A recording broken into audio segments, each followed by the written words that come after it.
ఉన్న ఒక వెల్లుల్లిని తినండి. వెల్లుల్లి అంటే చాలా మందికి ఇష్టం ఉండదు, అవునా? వెల్లుల్లి వల్ల కలిగే ప్రయోజనాలు ఎన్నో.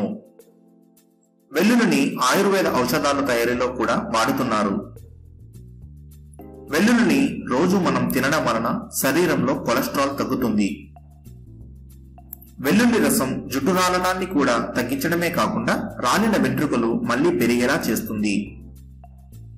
వెల్లుల్లి రసాన్ని రోజు తాగటం వలన ఆస్తమా వ్యాధి నుండి ఉపశమనం కలుగుతుంది. వెల్లుల్లి రసాన్ని వేడి నీటిలో కలిపి తాగితే గొంతు నొప్పి మరియు దగ్గు లాంటివి తగ్గుతాయి. వెల్లుల్లి రసాన్ని కేవలం మొటిమలపై అప్లై చేసి కొద్దిసేపటి తర్వాత కడిగి వేస్తే మొటిమలు మాయమవుతాయి. సో ఫ్రెండ్స్, ఇవన్నీ వెల్లుల్లి వలన కలిగే ఉపయోగాలు.